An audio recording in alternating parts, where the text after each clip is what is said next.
The steel kingdom of Arendor was silent that morning. The sky above its tall towers glowed with silver light, and the air hummed with the sound of machines. Soldiers stood in lines waiting for their queen. Everyone in the capital knew something strange was about to happen. The Queen of Arendor never gave gift. She only gave orders and punishments. But today, she was giving away something far more shocking. At the center of the great hall stood Princess Lyra, the queen's only daughter. Once she had been the pride of the empire, strong, brave, and beautiful. She had led armies and saved cities. People used to call her the Starfire Princess. But now she stood with her head bowed, wearing a chain around her neck and cold metal cuffs on her wrists. Her eyes were empty, her body thin, her spirit silent. Everyone whispered the same word when they looked at her: broken. The queen stepped forward, her armor shining like liquid silver. "My daughter," she said, her voice hard as glass. "A failed weapon. A useless soul." Then she turned toward a young man standing near the crowd. Kale, a low-rank mechanic from the outer districts. He was simple, quiet, and unknown to most people in the court. "You," the queen said sharply, "you have repaired my ships and machines for years. Take this one as your servant. Perhaps you can find a use for her." Gasps filled the room. A mechanic and given the queen's daughter? It was not a gift. It was an insult. A cruel joke. The guards pushed Lyra toward Kale. She did not resist. She did not speak. Her eyes looked past him as if she no longer cared what happened to her. Kale didn't know what to do. He bowed and said quietly, "As you command, my queen." Then he led the silent princess out of the hall. Outside, the cold wind of the lower city hit them. The shining towers above looked like blades in the sky. Kale walked through the narrow streets toward his workshop, a small metal building filled with broken robots and old tools. Lyra followed him without a word. Inside, he offered her food and water, but she did not eat. She sat in a corner staring at the wall. Kale watched her with confusion and pity. He had seen slaves before, but none like her. There was something about her, something hidden behind those empty eyes. That night, Kyle worked on a broken drone, trying to fix its power cell. The sound of his tools echoed softly in the small room. Then suddenly he heard a whisper, a faint sound like someone breathing fast. He turned. Lyra was trembling. Her hand was glowing faint blue beneath the shackle. "Hey, are you okay?" Kale said, moving closer. But as he did, the light from her wrist grew brighter. Strange symbols appeared on her skin like living circuits. For a moment, the air in the room shifted. The lights flickered and the machines around them started to hum. Kale stared in shock. "What is that?" he whispered. Lyra slowly looked up. Her voice was soft, broken. "It hurts when I remember." "Remember what?" Kale asked. But she said nothing more. Her eyes filled with tears that did not fall. The glow on her arm faded and the silence returned. Kale sat beside her, unsure what to say. He had fixed machines all his life, but this was something else. She wasn't just a broken person. She was something built, changed, and hurt by the Queen's own science. Later, when she finally fell asleep, Kale studied the mark on her wrist. It wasn't just a scar. It was made of fine metal veins running under her skin, connected to the shackle. It pulsed faintly, like a living heart. "Who did this to you?" he whispered to the sleeping girl. But deep down he already knew the answer. The Queen, her own mother. Outside, thunder rolled through the night. From far away, the city lights flickered as if something powerful was stirring. Kale didn't sleep that night. He sat by the fire watching her. In the silence, he made a quiet promise. Not to the Queen, not to the kingdom, but to himself. He would not treat her as a slave. He would not break her further. When morning came, Lyra woke to find a cup of tea beside her and Kale working nearby. He looked tired but calm. "You can stay here," he said softly. "You don't have to be afraid." She looked at him for a long time, no emotion, no words. But something faint moved behind her eyes. A small flicker. A memory of warmth. As the first rays of sunlight touched the mark on her wrist, it glowed once more, brighter this time. Kale froze, and for a brief second he heard a voice, not hers, not his, echo inside his head. "The weapon sleeps, but not forever." He looked at Lyra, and she met his eyes, for the first time, truly awake. The next morning in Arendor's lower city was cold and silent. The smoke from the factories curled up into the gray sky. Inside his small workshop, Cale sat at his workbench pretending to fix a broken drone. But his eyes kept drifting to the girl sitting near the wall. Princess Lyra, once heir to the most powerful throne in the galaxy, now sat quietly with her head down. The faint blue glow on her wrist had faded, but Cale couldn't stop thinking about what he had seen last night. That strange light, and the whisper that wasn't human. He didn't know if it was a machine inside her or something far beyond his understanding. All he knew was that this girl wasn't just a fallen royal. She was a mystery wrapped in pain. "Do you feel better today?" Cale asked gently. Lyra looked up slowly, her voice low and fragile. "I don't know what better means anymore," Cale sighed. "Maybe it means you're still trying." She didn't answer, but something in her eyes flickered. Curiosity, maybe even a spark of life. He went back to work, but his thoughts were racing. The shackle on her wrist, man, it wasn't ordinary metal. It was fused with neural circuits, the kind used in forbidden military technology. If he could somehow unlock it, maybe she could be free. Later that day, Cale gathered his tools and walked toward her. "I want to try something," he said softly. "That mark on your arm. It's not just decoration, is it?" Lyra hesitated. Her fingers trembled slightly. "It was a test. My mother said I was chosen. I didn't understand what it meant until it was too late." Cale knelt beside her and examined the shackle. The metal shimmered faintly, almost alive. He ran his scanner over it. The device beeped rapidly, showing strange symbols and power readings far beyond normal limits. "This thing is connected to your heartbeat," Cale said in surprise. "It reacts when you feel something strong, fear, anger, maybe even hope." Lyra closed her eyes, whispering, "That's why I stopped feeling. When I feel people die." Her words hung in the air like ice. Cale froze. "What do you mean?" Before she could reply, a sudden pounding echoed outside. Someone was at the door. Cale grabbed his wrench and looked through the crack.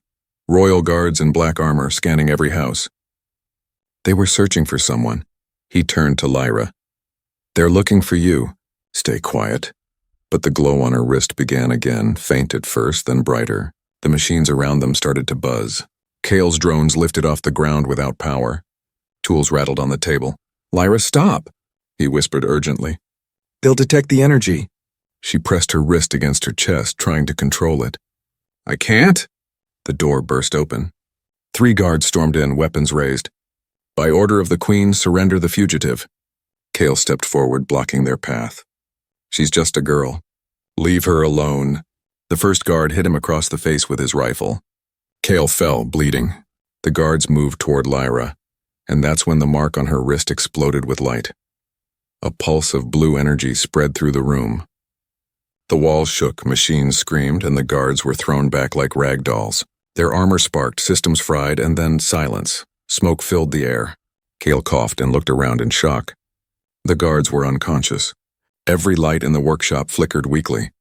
Lyra was on her knees, breathing hard, her hands still glowing faintly. "I didn't want to," she whispered. Cale crawled toward her and grabbed her shoulder. "You saved me," he said quietly. She shook her head. "No, I destroyed again." He looked into her eyes, no longer empty but full of confusion and pain. That wasn't destruction. That was power. And if we can control it, maybe it can save both of us. For the first time, Lyra didn't look away. There was fear in her face, but also something new. Trust. They hid the unconscious guards and packed quickly. Cale knew they couldn't stay. The Queen's network would detect the energy burst. Drones would be searching within hours. As they left the workshop, Cale glanced back one last time. That small space had been his whole world, full of old machines, dreams, and broken things. Now it was gone. They moved through the narrow alleys, hiding in shadows. Above them, patrol drones glided across the night sky, red lights blinking like eyes. Lyra walked quietly, her hood up, her steps soundless.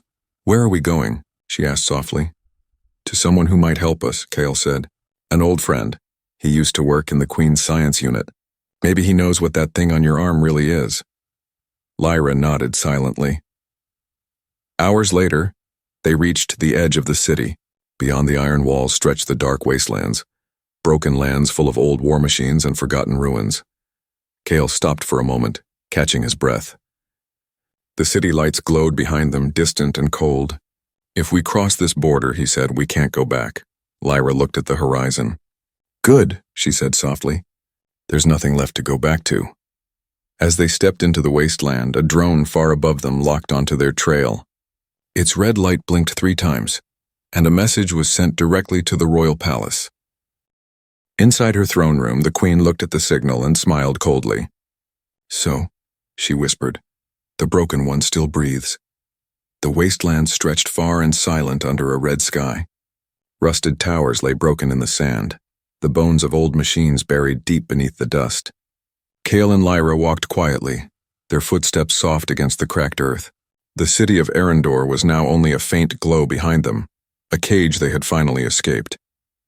Kale led the way through the ruins, keeping his eyes on a small map displayed on his wrist device. There's an old bunker a few miles ahead, he said. My friend used to hide there after the war. Lyra didn't answer. She walked slowly, her eyes scanning the shadows. Every ruin, every piece of metal around them seemed to whisper with old memories. This place had seen battles she might have fought in, though her mind refused to remember. After hours of walking, they reached a large structure half buried in sand, the bunker. Its entrance was blocked by heavy steel doors, but Kale entered a code on a rusted panel, and the doors opened with a low hiss. Inside, the air was cool and smelled of oil and dust. Lights flickered on, revealing old computers, broken droids, and walls covered in faded symbols. It looked like a forgotten laboratory. Stay here, Kale said softly. I'll see if he's still alive. He walked deeper inside, calling out, Dr. Arden? It's me, Kale. From the darkness, a weak voice replied, Kyle, you shouldn't have come here. A tall, thin man appeared, his clothes worn and his eyes sunken but sharp. He looked at Kale and then at Lyra, standing silently near the doorway. His face turned pale. By the stars, he whispered. You brought her here? Kale frowned. You know her? Arden's hands trembled. Everyone who worked for the Queen knows her. She was our greatest success and our greatest failure. Lyra's voice broke the silence. What did you do to me? Arden looked at her with guilt. You were born human, child. But your mother, the Queen, she wanted more.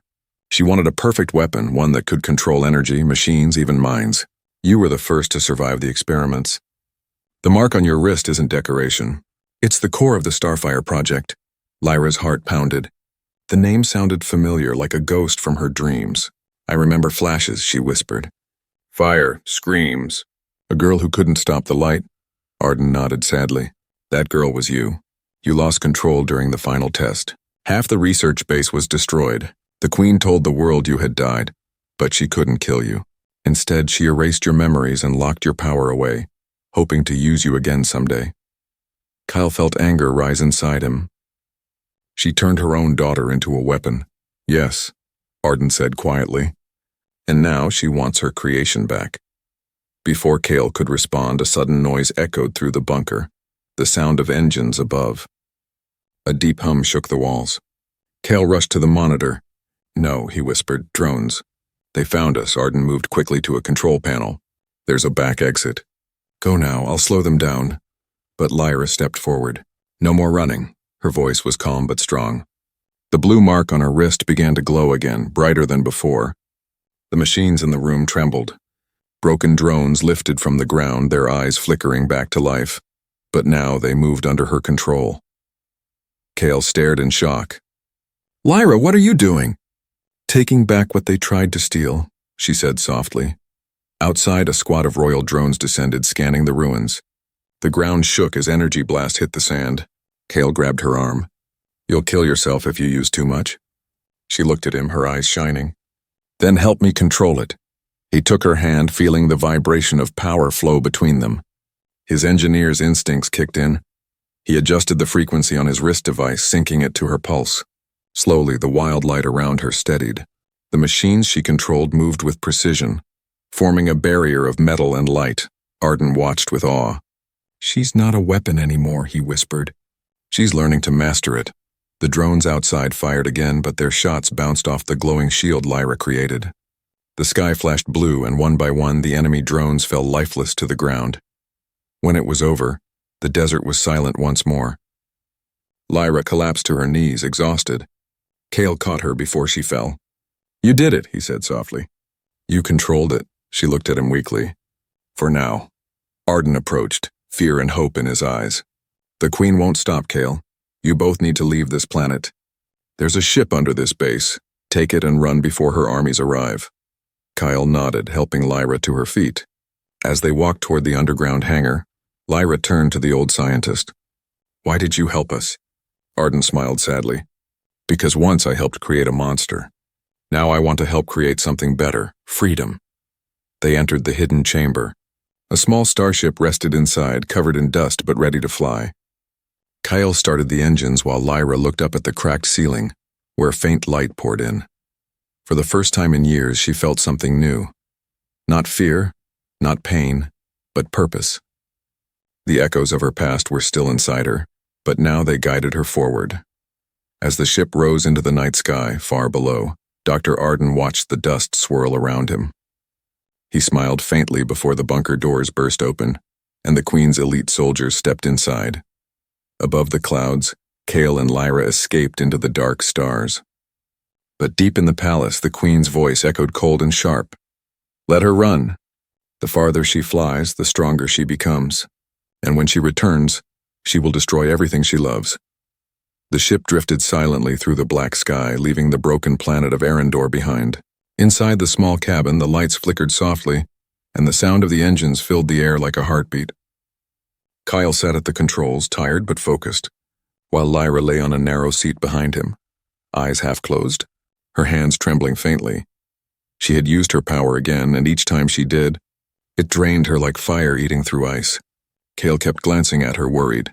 She looked peaceful, but he knew that inside her storm still raged. After a long silence, she whispered, "You should have left me there."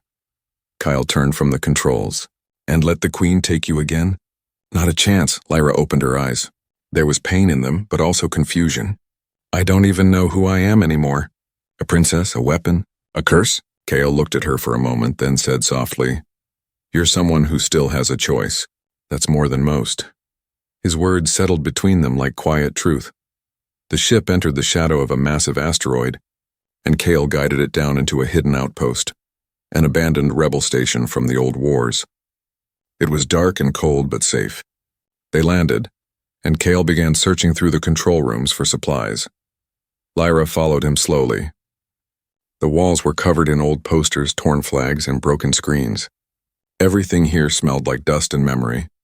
She touched one of the cracked walls and felt a strange pull, as if the place itself remembered her. Kyle found a power generator and managed to restore a few lights. "We can stay here for a while," he said. "No scanners will find us in this asteroid belt." Lyra didn't reply. She walked to a large mirror hanging crookedly on the wall. Her reflection looked unfamiliar. A pale girl with scars and a mark that glowed faintly beneath her skin. "This isn't me," she said quietly. "This thing inside me. It's not human." Kyle stood beside her. "Maybe not, but it doesn't mean it's evil." She looked at him sharply. "You don't understand, Kale. When the power wakes, I lose control. I can feel everything and every machine, every spark, and it all screams inside my head. It wants to destroy." He studied her carefully, then said, "Then let's teach it something else." Lyra frowned. "Teach it?" Kale nodded. "You said it reacts to your emotions. So maybe it's not just a weapon, maybe it's part of you. And if it's part of you, then you can guide it." For a moment, she said nothing. Then for the first time since they met, she smiled faintly. "You really think a mechanic can teach a living weapon to feel?" Kale grinned. "Mechanics fix broken things. That's kind of my specialty." Over the next few days, Kyle helped her train. He built a small energy field inside the outpost, a safe space where she could practice. At first, every attempt ended in chaos. When Lyra tried to summon the light, the walls shook and machines melted. She fell again and again, breathing hard, frustrated and afraid. But Kale never gave up. Again, he'd say, "Don't fight the power. Flow with it." Lyra's eyes would narrow and she'd try again. Slowly, her control grew. The light began to move with her instead of against her. She learned to form it into shapes, small orbs of blue energy, glowing softly in her hands like stars. One night, during a break, she sat beside Kale near a broken window, watching the stars outside. You risked everything for me, she said quietly. Why? Kale smiled sadly. Because I saw myself in you. I've spent my life fixing things other people threw away. Machines, drones, junk. And when I saw you, I saw something worth saving. For a long time, Lyra said nothing. Then softly she replied, You did save me, but I don't think you realize what that means. Before he could ask what she meant, alarms blared through the outpost. Kyle jumped to his feet, running to the console. No, he said under his breath. They found us. Lyra's eyes widened. The Queen's forces? Kale nodded grimly. A royal destroyer just entered orbit. The ground trembled as heavy explosions struck the asteroid. Kale grabbed his blaster, but Lyra stopped him. Her mark was already glowing again, brighter than ever. Get to the ship, she said. I'm not leaving you. Go, she shouted, her voice echoing like thunder. The door burst open as soldiers poured into the outpost. Lyra raised her hand and a wall of blue light erupted around her. The energy pulsed outward, sending the soldiers flying back. Sparks filled the air. Kyle watched in awe. This time her power was not wild. It was sharp, controlled, almost graceful. She walked through the smoke, eyes blazing like twin stars. Every step she took, the machines around her obeyed. Doors sealed, lights shattered, weapons melted. But then she felt something strange. A signal. A voice deep inside her mind. Return, my child. It was the Queen. Lyra clutched her head, the light flickering dangerously. No, she screamed. You don't control me anymore. Kale ran toward her. Lyra, fight it. You're stronger than her. She looked at him, tears glowing on her cheeks. I'm trying. Then with one final burst of will, she screamed, and the entire outpost exploded in a wave of light. When the dust settled, Kyle crawled from the wreckage.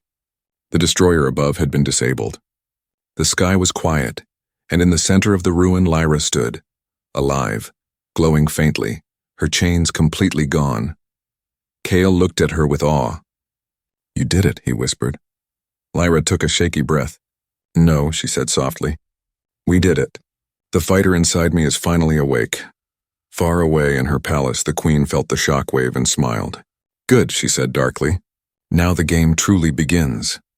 The stars burned cold and bright above the wreckage of the asteroid outpost. For hours, only silence filled the air. Then from the smoke, Kale emerged, limping, covered in dust and ash. He looked around, calling out, Lyra, where are you? The ground still glowed faintly blue where her power had erupted.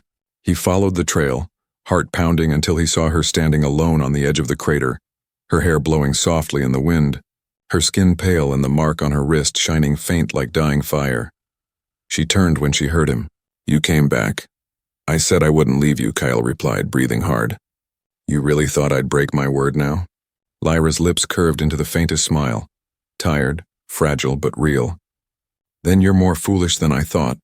Kyle walked closer, looking around at the destruction. You destroyed a whole fleet with your power. The Queen will know exactly where we are. I know, she whispered. She always knows. Far away in the great palace of Arendor, the Queen stood in front of a massive screen showing the explosion. Her eyes glowed silver under the crown's light. Around her, generals and scientists trembled. She has grown stronger, one of them said. The Queen's expression remained calm. Good, that means the process worked. But power without control is still weakness. She turned to the dark figure standing behind her, tall, half metal, half man. His eyes glowed red and his voice was low like steel scraping stone. Commander Voss, find her, the Queen ordered. Alive if possible, dead if she resists.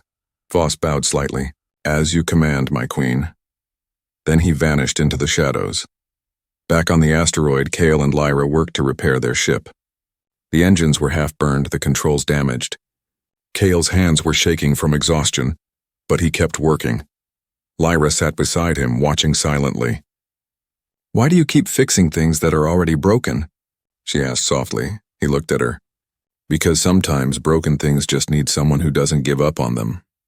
Her eyes softened, but before she could reply, a faint noise echoed from the distance, a sound like a knife cutting through metal. Kale froze. Did you hear that? Lyra stood scanning the shadows. The light on her wrist flared slightly. We're not alone. A voice came from behind the rocks, smooth, metallic, and cold. The Queen sends her regards, Princess. Kale spun around, blaster ready, but it was too late. A tall figure stepped out of the darkness, armor black as night, red eyes glowing under his hood. He moved like a machine but spoke like a man. Lyra's face went pale. Voss? You remember me? The cyborg said with a cruel smile. Good. I was beginning to think the Queen had erased too much of you. Kale aimed his weapon. Stay back. Voss laughed softly. You think that toy can hurt me? He raised his arm and a pulse of energy knocked Kale off his feet. The blaster flew from his hand. Lyra's mark began to glow brighter. The air crackled with tension. You shouldn't have come here, Voss. I came to bring you home, he said. The Queen wants her weapon back. I'm not her weapon anymore, she said, voice trembling but fierce. Then prove it, Voss replied, and charged. The ground exploded beneath his steps. Lyra leaped aside, raising her hands as streams of blue light shot from her palms. The beam struck Voss, sending sparks across his armor, but he barely flinched. Kyle scrambled to his feet, trying to reach the controls to activate a defense drone. Come on, come on. Voss slammed Lyra into a rock wall. You think you can fight me? I was built to control you, her eyes flared. Then let's see who's really in control. She unleashed a burst of power so strong the ground cracked beneath them. Voss staggered back, his systems overloading, sparks flying from his joints. Kale finally got the defense drone online. It fired a high-energy blast straight at Voss, knocking him down. The cyborg crashed to the ground, his armor burning, but as he fell, he grinned. You can't escape what you are, Lyra. You were made to destroy. Then he pressed a button on his arm and a beacon flashed red. Kale's eyes widened. He just sent our location. Voss's voice faded as his systems shut down. The Queen is coming. Silence filled the crater again. Lyra stood shaking, her energy fading. I didn't mean to. I didn't want to kill him. Kale grabbed her shoulders. You didn't kill him. You defended yourself. There's a difference, but Lyra's eyes were full of fear. He said I was made to destroy. What if he's right? Kale shook his head. You're more than what they built. You've already proved that. Before they could say more, the sky lit up with red light. The Queen's fleet entering orbit. Dozens of ships glowed like fireflies against the darkness. Kyle looked up. We have to move now. They ran to the ship, engines roaring to life. As they lifted off, beams of light from the royal destroyers cut through the air. The ship shook, alarms blaring, but Kale kept it steady. Lyra stood behind him, staring at the massive fleet above. Her mark began to glow again. Not from anger this time, but from something deeper. This ends soon, she whispered, one way or another. The Queen's voice echoed faintly across the comms. Smooth, cruel, calm. Come home, my daughter.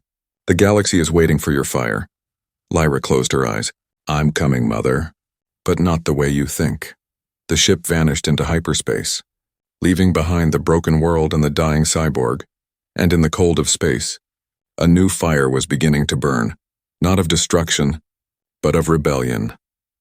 The ship tore through hyperspace, leaving trails of blue light behind. Inside the cockpit, silence hung between Kale and Lyra. The battle with Voss had shaken them both, not just physically, but deep inside. Kale's hands were still trembling on the controls, and Lyra sat motionless, staring out into the endless stars.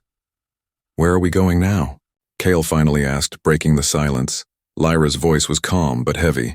Somewhere the Queen's eyes can't reach. Somewhere people like me still breathe. Her words carried pain and purpose. Kyle nodded. You mean the Outlands? She turned toward him, her blue mark glowing faintly under the dim light. Yes, the forgotten colonies. The people the Queen threw away after the wars. They hate her as much as I do. Hours later, the ship dropped out of hyperspace, revealing a world unlike any Kale had ever seen. A broken planet surrounded by fragments of moons, its surface scattered with wrecked ships, half-buried cities, and glowing rivers of molten light. It looked dead, but it wasn't. When they landed, shadows moved in the dust. Figures appeared.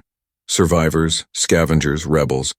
People with cybernetic limbs, scarred faces, and eyes that carried stories of suffering. They aimed their weapons cautiously. A woman with short silver hair stepped forward. State your name and reason, stranger. Kyle raised his hands. We're not your enemies. We're looking for a place to rest and maybe a chance to fight back. The woman's eyes narrowed. Fight back? Against who? Lyra stepped forward, lowering her hood. The rebels gasped. Even after all these years, her face was known. "Against the Queen," Lyra said quietly, "and for everyone she's broken." For a moment, there was silence. Then whispers spread through the crowd. "The princess! She's alive." The silver-haired woman finally spoke. "We don't follow royals here." "I'm not a royal," Lyra replied, her voice strong. "Not anymore." Something in her tone made them listen. She wasn't speaking as a ruler. She was speaking as one of them. Over the next few days, the rebels allowed them to stay. Kale helped repair their machines and fix broken weapons. Lyra moved among the people, listening to their stories. Of villages burned, families lost, and lives shattered by the Queen's cruelty.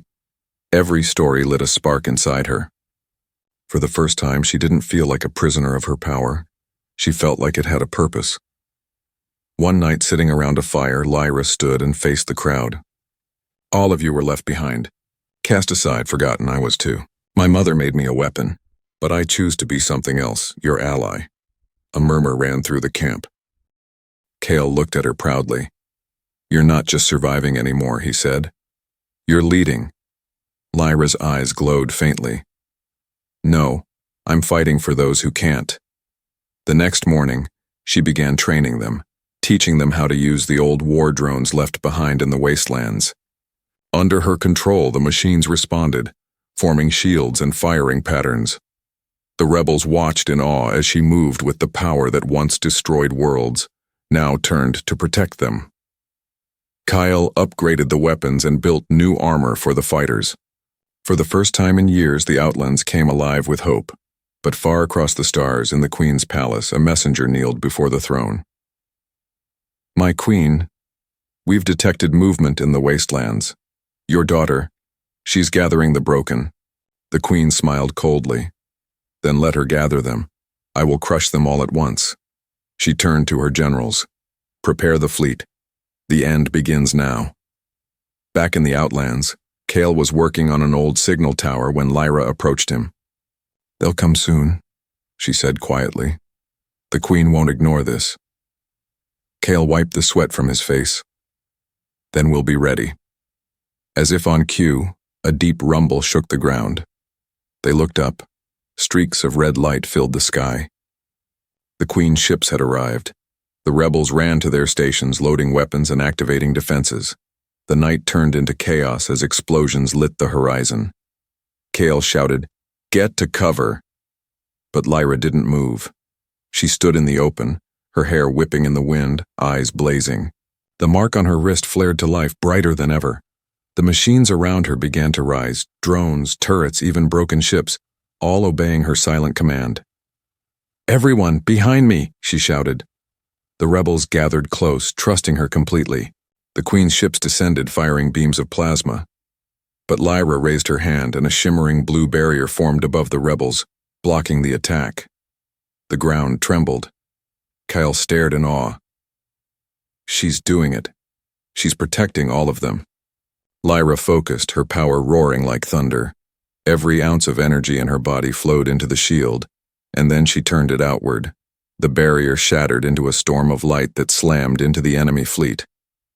One by one, the royal ships fell from the sky, crashing into the wasteland. Fire lit up the night. But Lyra's knees buckled. Kyle ran to catch her as she collapsed. "Lyra, stay with me." She opened her eyes weakly. "It's not over yet. She'll come herself next time." Kyle gritted his teeth. "Then let her come. She'll see what you've built. A world that doesn't need her fear." As the dawn rose over the smoking battlefield, the rebels began to cheer. For the first time in generations, they had won. Lyra looked at them, exhausted but smiling faintly. "This isn't my victory," she whispered. "It's ours." And far above, in the royal flagship, the Queen watched the images of the burning fleet. Her expression was calm, but her eyes were full of rage. "Prepare my ship," she said coldly. "If my daughter wants to be a savior, let her face the mother who made her." The war for the throne of Arendor had just begun. The morning sky over the Outlands burned red. Smoke rose from the broken ships scattered across the horizon, and the air smelled of metal and ash. The rebels had survived the night, but they all knew the real storm hadn't arrived yet. Lyra stood on the edge of a cliff, her cloak torn, her face marked with dust and sweat. The wind whipped through her hair as she stared up at the heavens. Far above, a massive shadow moved. The Queen's flagship, a colossal warship shaped like a dark crown descending from the clouds.